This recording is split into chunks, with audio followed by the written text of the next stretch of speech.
The following content is provided under a Creative Commons license. Your support will help MIT OpenCourseware continue to offer high-quality educational resources for free. To make a donation or to view additional materials from hundreds of MIT courses, visit MIT OpenCourseware at ocw.mit.edu.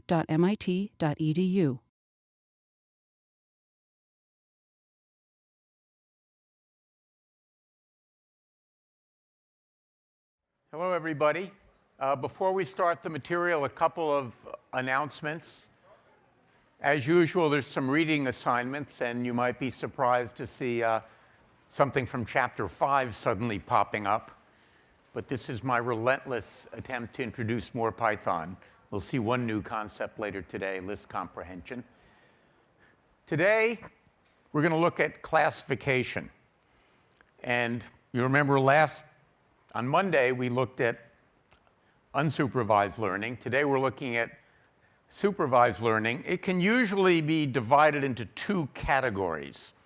Regression, where you try and predict some real number associated with a feature vector.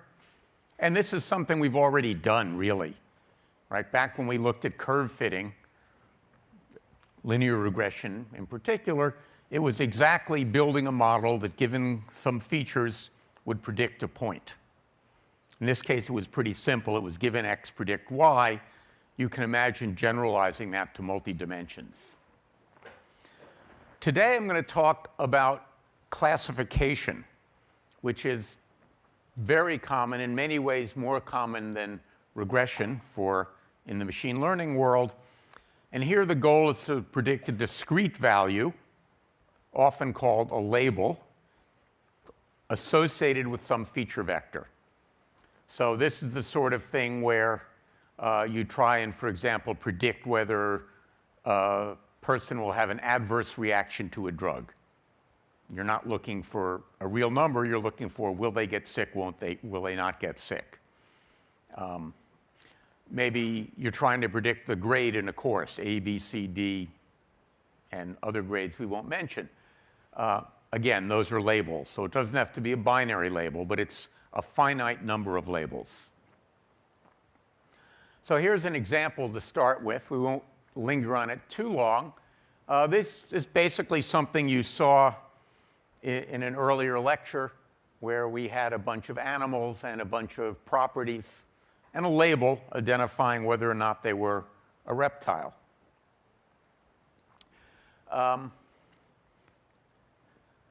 So we start by building a distance matrix, how far apart they are. And in fact, in this case, I'm not using the representation you just saw. I'm going to use the binary representation, as Professor Grimson showed you, and for the reasons he showed you.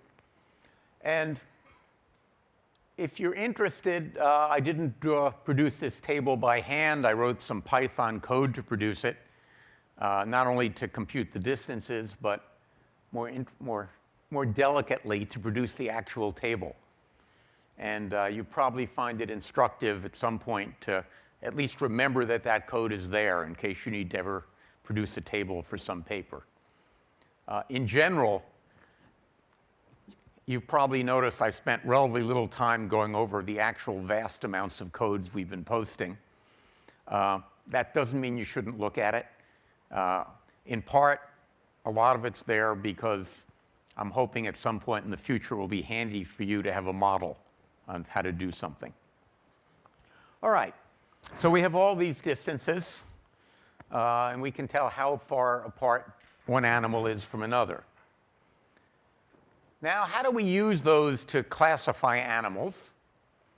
And the simplest approach to classification, and it's actually one that's used a fair amount in practice, is called nearest neighbor. So the learning part is trivial. We don't actually learn anything other than we just remember. So we remember the training data. And when we want to predict the label of a new example, we find the nearest example in the training data and just choose the label associated with that example. So here, I've just drawn a cloud of red dots and black dots. I have a fuchsia-colored X, and if I want to classify X as black or red, I'd say, well, its nearest neighbor is red, so we'll call X red. Doesn't get much simpler than that. All right, let's try and do it now for our animals. I've blocked out this lower right-hand corner because I want to classify these 3 animals that are in gray. So my training data, very small, are these animals, and these are my test set here. So let's first try and classify the zebra. If we look at the zebra's nearest neighbor, well, it's either a guppy or a dart frog.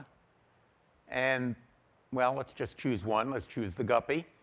And if we look at the guppy, it's not a reptile. So we say the zebra is not a reptile.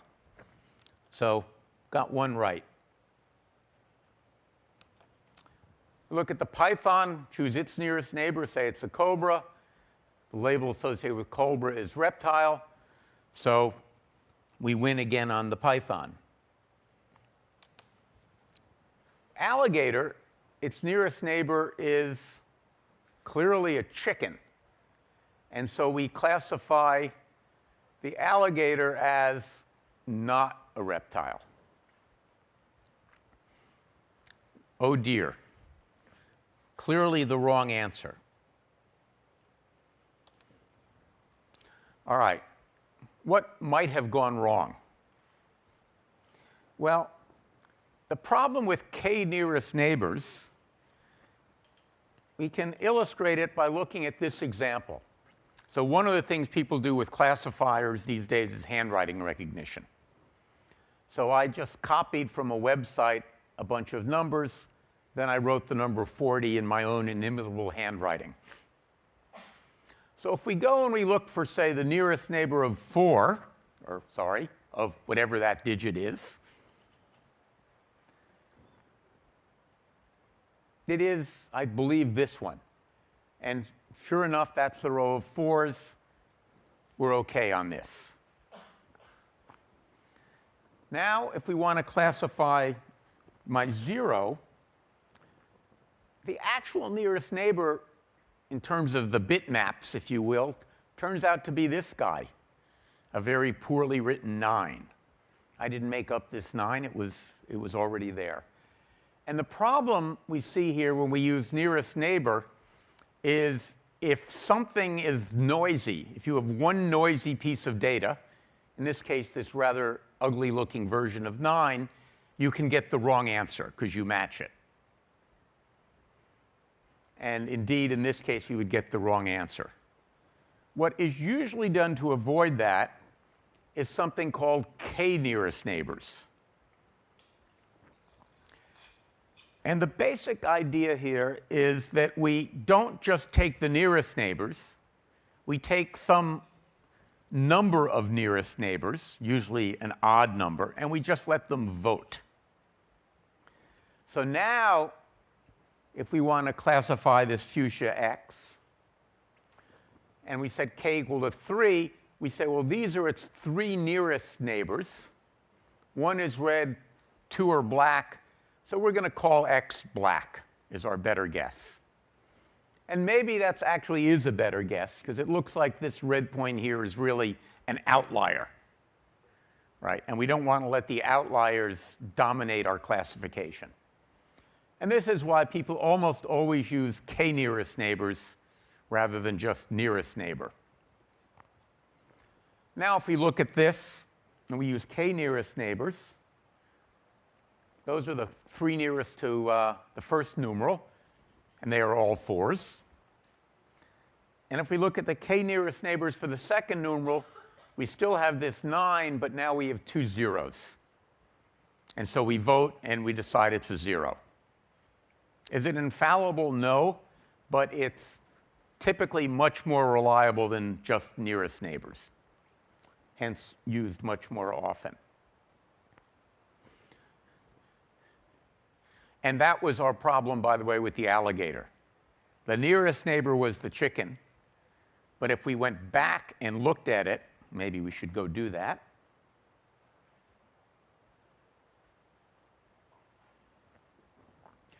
and we take the alligator's 3 nearest neighbors, it would be the chicken, the cobra, and the rattlesnake, or the boa, we don't care, and we would end up correctly classifying it now as a reptile. Yes? Is there like a limit to how many nearest neighbors you would want to do? Question is there a limit to how many nearest neighbors you'd want? Absolutely. Most obviously, there's no point in setting k equal to, whoops, on the rebound, to the size of the training set, right? So one of the problems with k nearest neighbors is efficiency.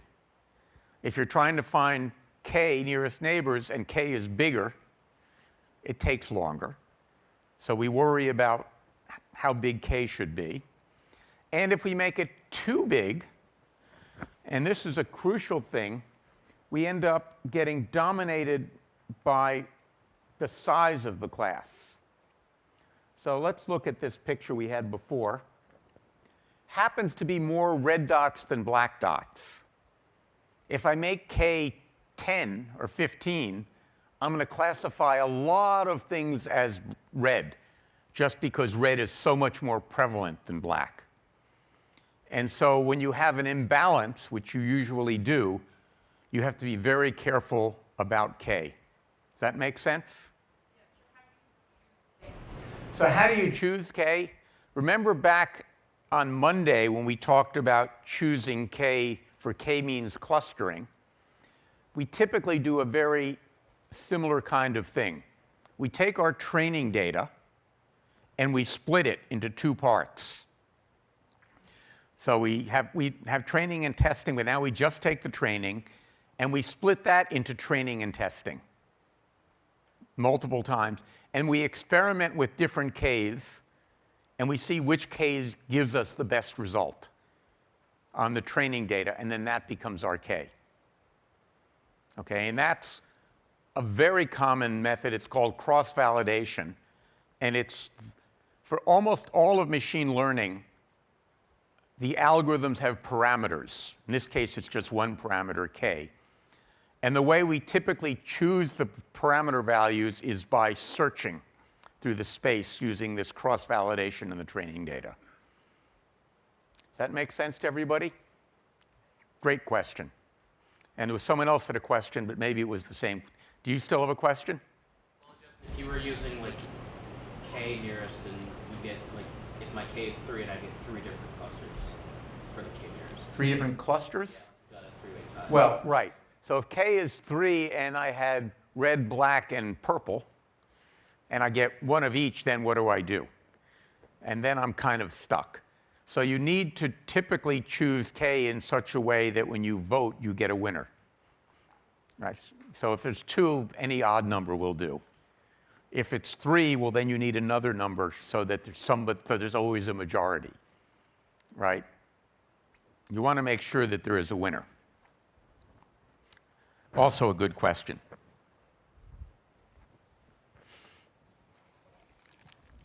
Let's see if I get this to you directly. I'm much better at throwing overhand, I guess. Wow. Finally got applause for something. All right. Advantages and disadvantages of k and n. The learning is really fast, right?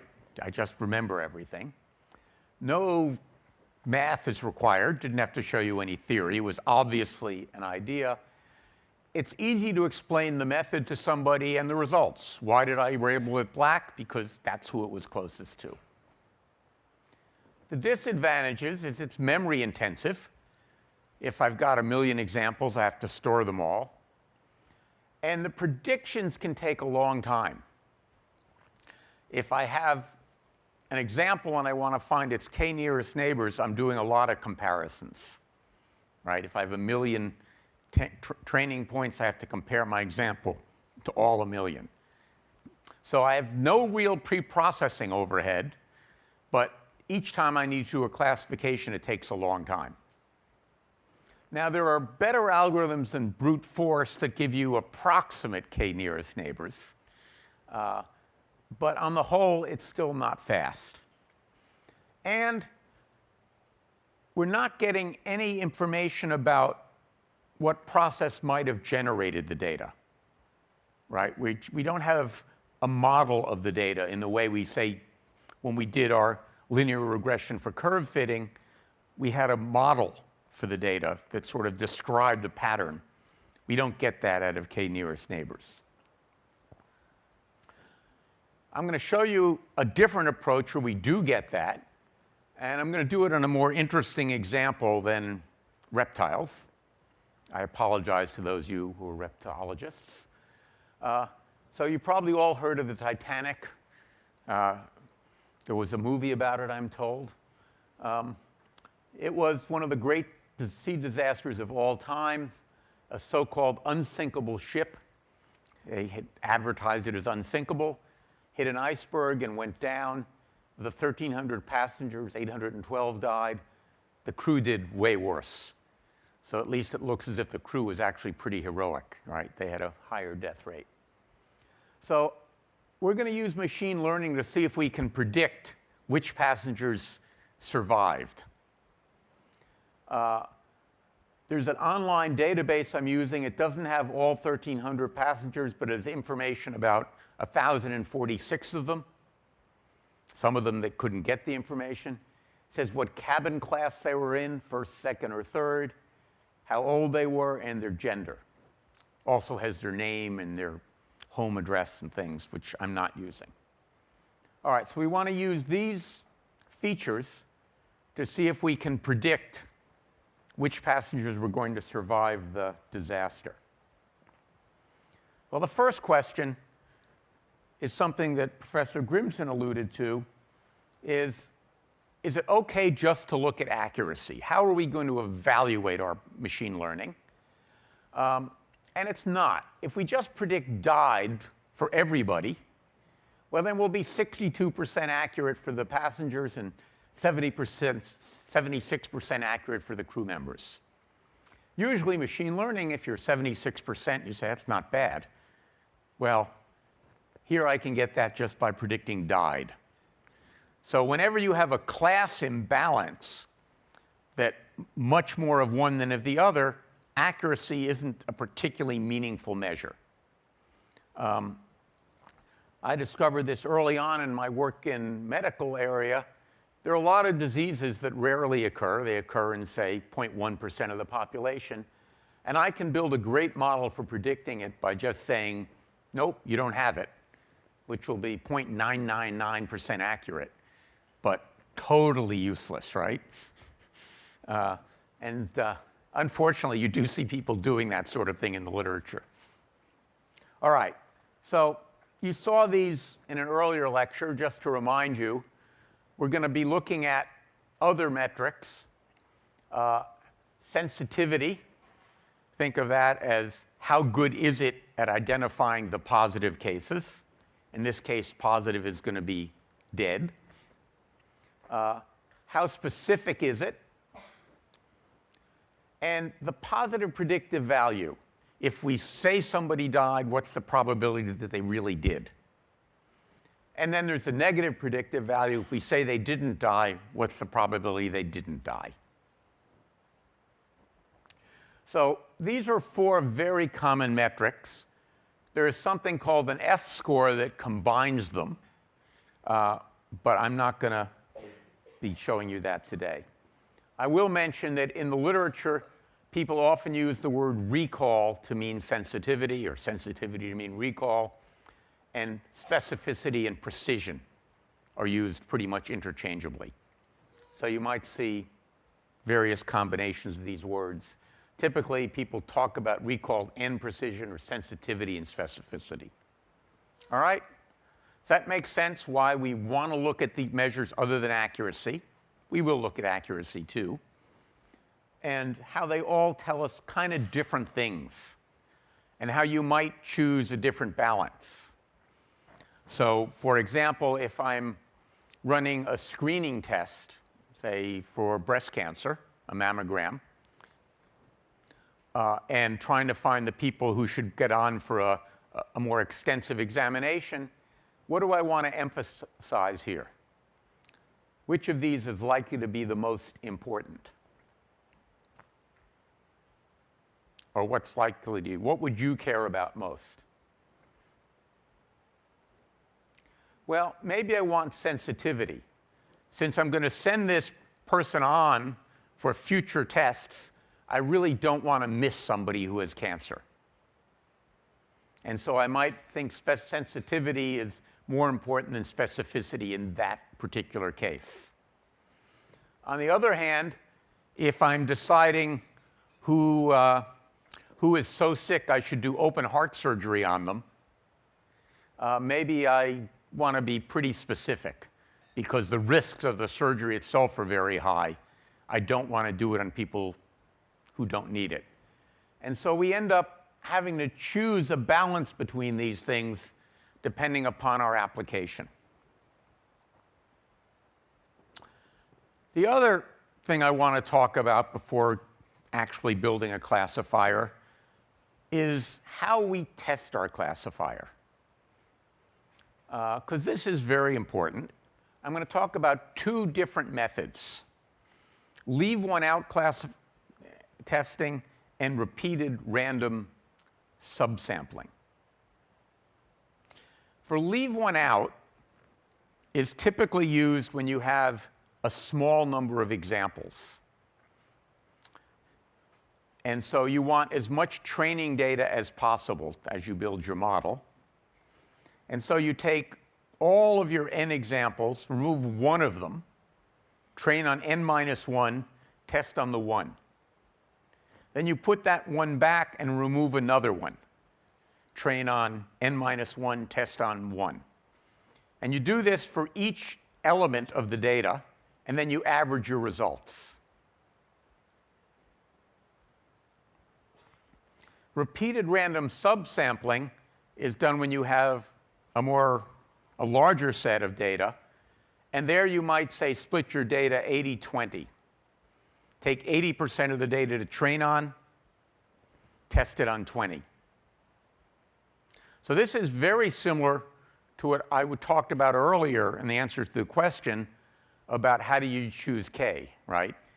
That I haven't seen the future examples, but in order to believe in my model and say my parameter settings, I do this repeated random subsampling or leave one out, either one. So there's the code for leave one out. Absolutely nothing interesting about it, so I'm not going to waste your time looking at it. Repeated random subsampling is a little more interesting. So what I've done here is I first sample. This one is just to split it 80-20. It's not doing anything repeated. And I start by sampling 20% of the indices, not the samples.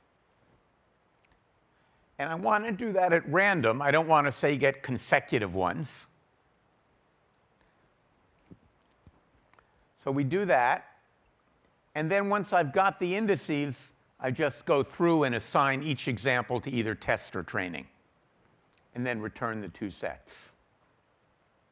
Okay. But if I just sort of sampled one, then I'd have to do a more complicated thing to subtract it from the other. This is just efficiency. And then here's the, sorry about the yellow there, the random splits. Obviously, I was searching for results when I did my screen capture. So I'm just going to, for range and number of splits, I'm going to split it 80-20. It takes a parameter method. And that's interesting, and we'll see the ramifications of that later. That's going to be the machine learning method. So we're going to compare KNN to another method called logistic regression. I didn't want to have to do this twice, this code twice, so I made the method itself a parameter. We'll see that introduces a slight complication, but we'll get to it when we get to it. So I split it. I apply whatever that method is to the training and the test set. I get the results. true positive, false positive, true negative, false negatives. And then I call this thing get stats, but I'm dividing it by the number of splits. So that will give me the average number of true positives, the average number of false positives, et cetera. And then I'm just going to return them, the average. Get stats actually just prints a bunch of statistics for us. All right? Any questions about the two methods, leave one out versus repeated random sampling? All right. So let's try it for KNN on the Titanic. So I'm not going to show you the code for k-nearest classify. It's in the code we uploaded. It takes 4 arguments, the training set, the test set, the label that we're trying to classify. Are we looking for the people who died or the people who didn't die? Are we looking for reptiles or not reptiles? Or if in case there were 6 labels, which one are we trying to detect? And K, as in how many nearest neighbors. And then it returns the true positives, the false positives, the true negatives, and the false negatives.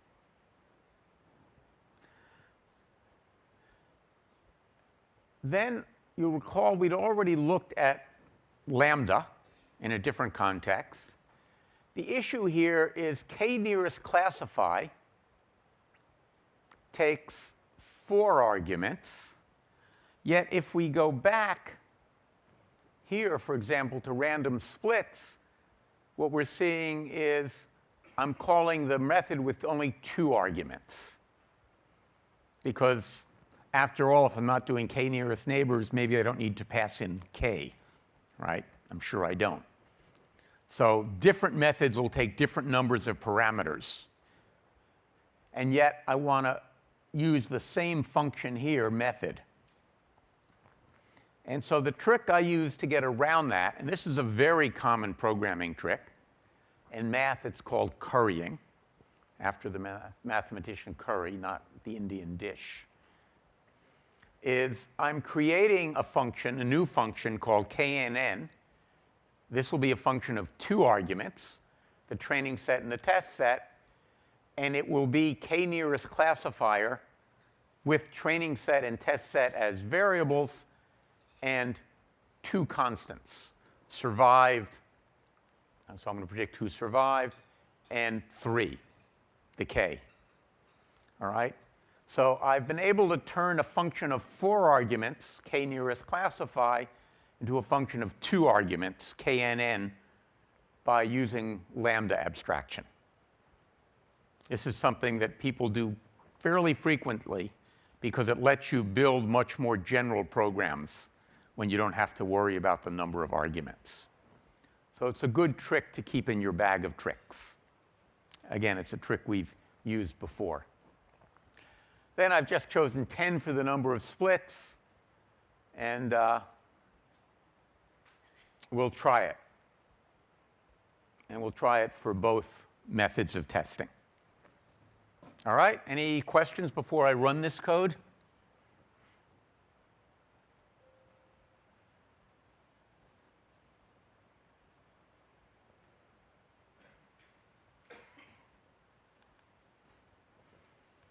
So here it is. We'll run it.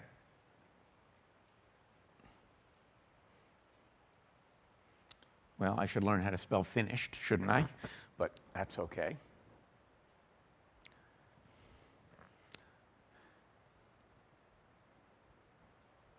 All right, so here we have the results. And they're, well, what can we say about them? They're not much different to start with, right? So it doesn't appear that our testing methodology had much of a difference on how well the KNN worked. And that's actually kind of comforting, right? None of the evaluation criteria are radically different. So that's kind of good. We hope that was true. The other thing to notice is that we're actually doing considerably better than just always predicting, say, didn't survive, right? So we're doing better than a random prediction. All right. Let's go back now to the PowerPoint.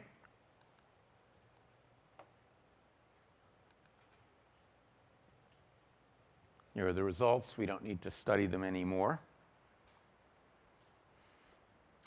Better than 62% accuracy, but not much difference between the experiments. All right, so that's one method. Now let's look at a different method. And this is probably the most common method used in machine learning. It's called logistic regression. It's, in some ways, if you look at it, similar to linear regression, but different in some important ways. Linear regression, you will, I'm sure, recall, is designed to predict a real number. Now, what we want here is a probability. So the probability of some event. And we know that the dependent variable can only take on a finite set of values. Right? So we want to predict survived or didn't survive. It's no good to say we predict this person half survived. You know, survived but is brain dead or something. I don't know. That's not what we're trying to do. And so the problem with just using regular linear regression is a lot of time you get nonsense predictions. Now you could claim, okay, 0.5 is there, and it means has a half probability of dying, not that half died. But in fact, if you look at what goes on, you could get more than 1 out of or less than 0 out of a linear regression. And that's nonsense when we're talking about probabilities. So we need a different method, and that's logistic regression. What logistic regression does is it finds what are called weights for each feature. And you may recall I complained when Professor Grimson used the word weights to mean something somewhat different.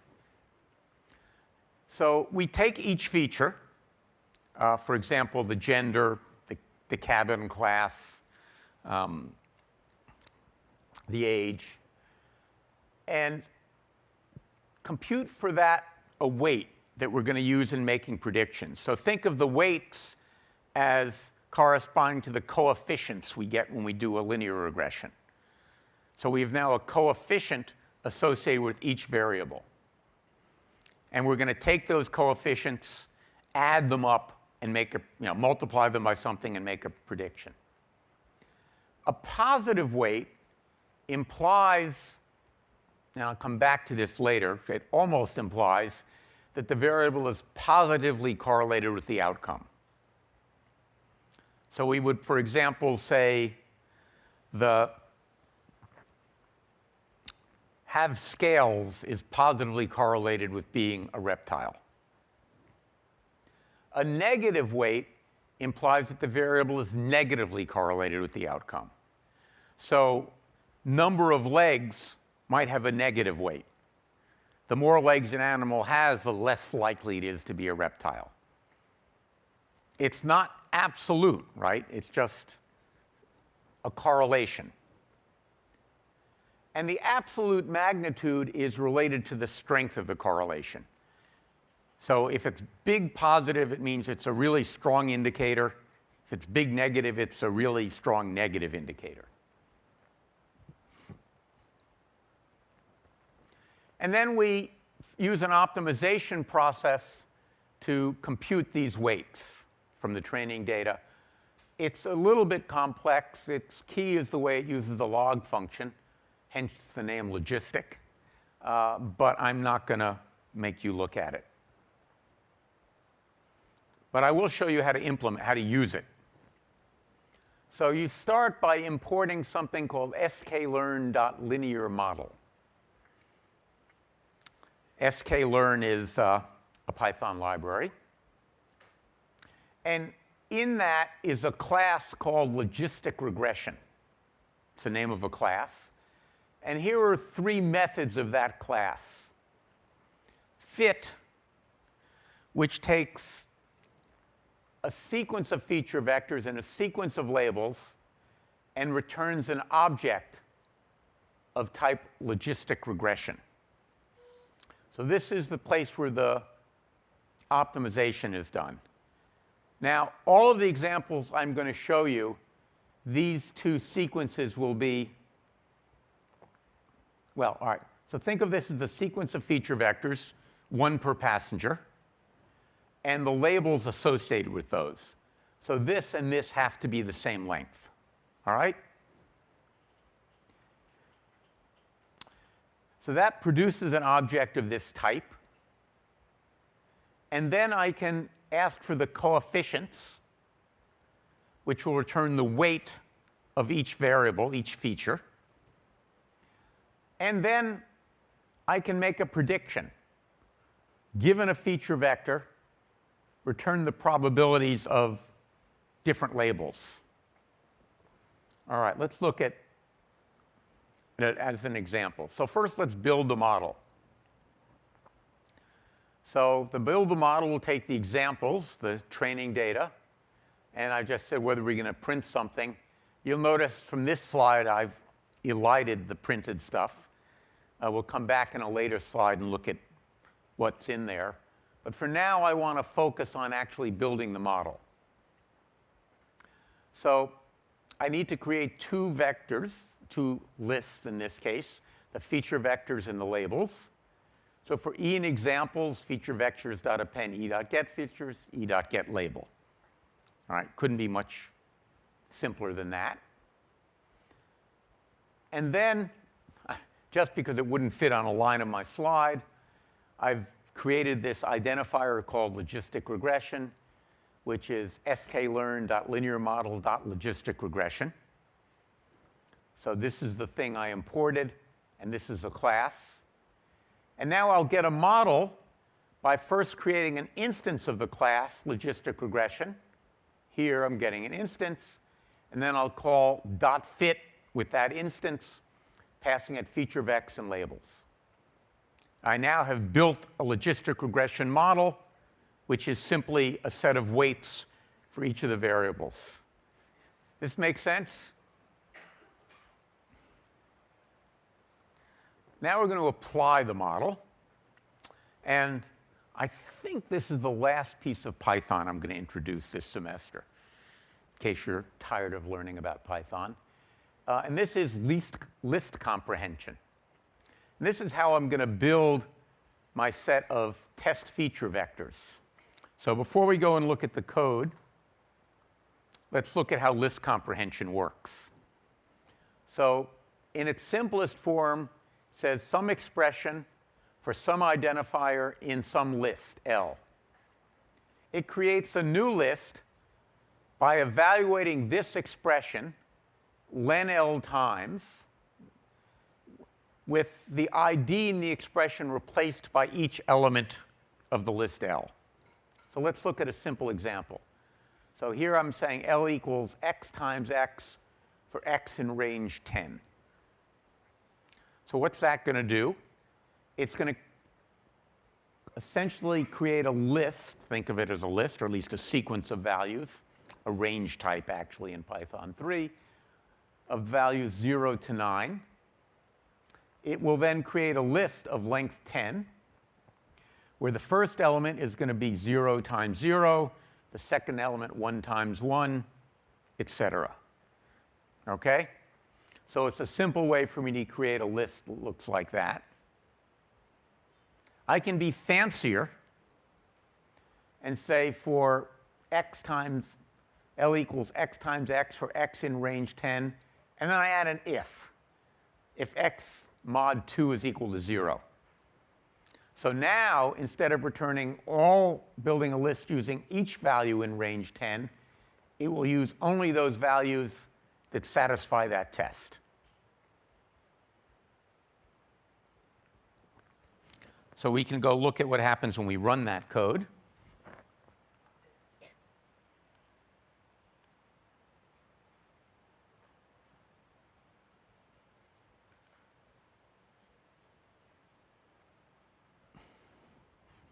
So you can see the first list is 1 times 1, 2 times 2, et cetera.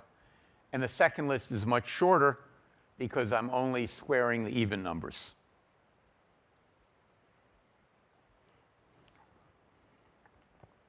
But you can see that list comprehension gives us a convenient, compact way to do certain kinds of things. Like lambda expressions, they're easy to misuse, right? I hate reading code where I have list comprehensions that go over multiple lines on my screen, for example. So I use it quite a lot for small things like this. If it's very large, I find another way to do it.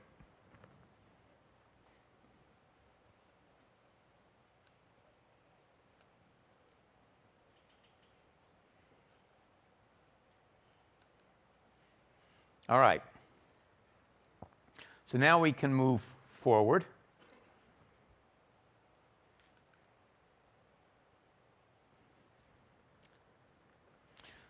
So in applying the model, I first build my testing feature vex by e.getFeatures for e in test set.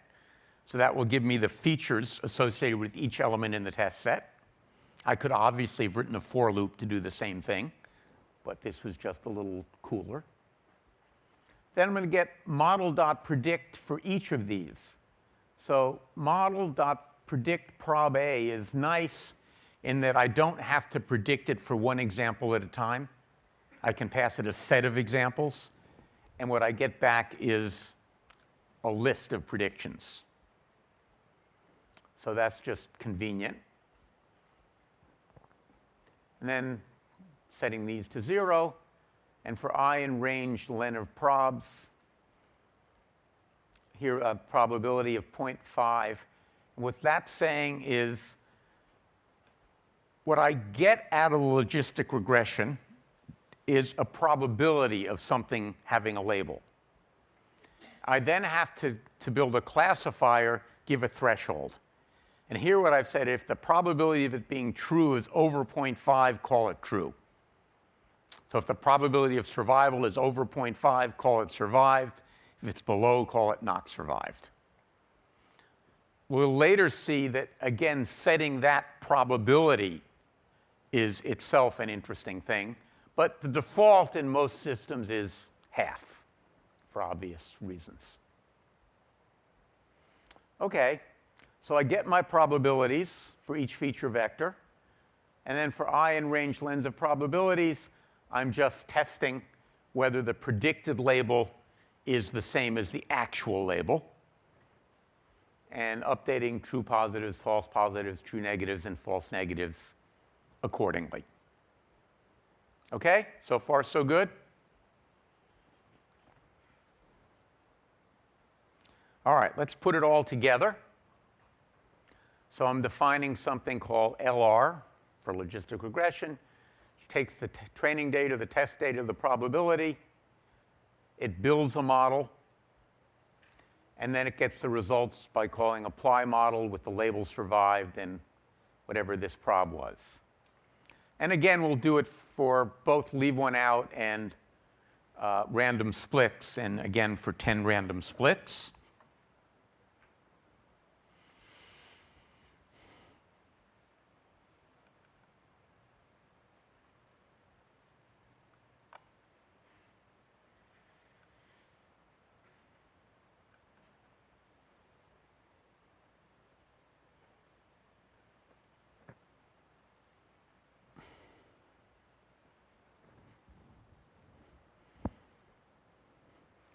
You'll notice it actually runs, maybe you won't notice, but it does run faster than KNN. One of the nice things about logistic regression is building the model takes a while, but once you've got the model, applying it to a large number of variables, feature vectors, is fast. It's independent of the number of training examples because we've got our weights. So solving the optimization problem, getting the weights, depends upon the number of training examples. Once we've got the weights, it's just evaluating a polynomial. So it's very fast. So that's a nice advantage. So if we look at those,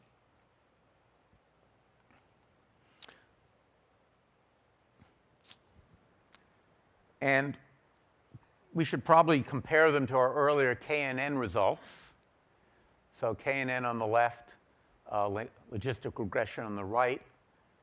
And I guess if I look at it, it looks like logistic regression did a little bit better. That's not guaranteed, but it often does outperform because it's more subtle in what it does and being able to assign different weights to different variables. So it's a little bit better. That's probably a good thing. But there's another reason that's really important that people prefer logistic regression, is it provides insights about the variables. So we can look at the feature weights. So this code does that. So remember we looked at build model and I left out the printing? Well, here I'm leaving out everything except the printing. Same function, but leaving out everything except the printing. So we can do model underbar classes. So model.classes underbar gives you the classes. In this case, the classes are survived, didn't survive. I forget what I called it. We'll see. So I can see what the classes it's using are. And then for I in range len model.coef underbar, these are giving the weights of each variable, the coefficients. I can print what they are. So let's run that and see what we get.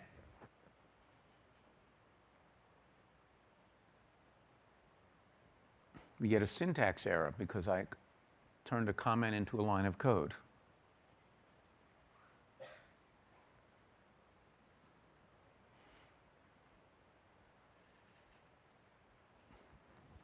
All right, so our model classes are died and survived.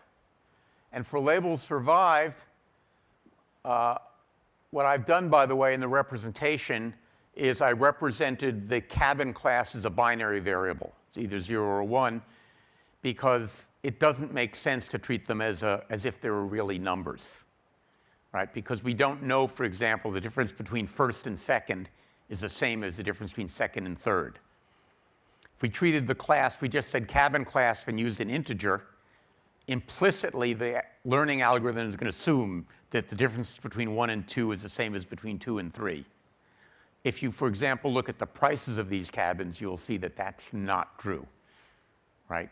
The difference in an airplane between economy plus and economy is way smaller than between economy plus and first. Same thing on the Titanic. But what we see here is that for the label survived, a pretty good sized positive weight for being in first class cabin. Moderate for being in the second, and if you're in the third class, well, tough luck. So what we see here is that the rich people did better than the poor people. Shocking. If we look at age, we'll see it's negatively correlated. What does this mean? It's not a huge weight, but it basically says that if you're older, the bigger your age, the less likely you are to have survived the disaster. And finally, it says it's really bad to be a male, right? That the men being a male was very negatively correlated with surviving. So we see a nice thing here is we get these labels which we can make sense of. One more slide and then I'm done.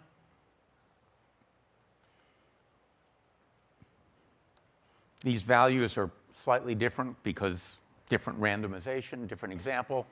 But the main point I want to say is you have to be a little bit wary of reading too much into these weights.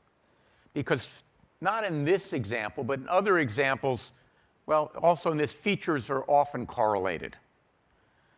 And if they're correlated, you run, actually it's 356. I'm going to explain the problem with this on Monday when I have time to do it properly. So I'll see you then.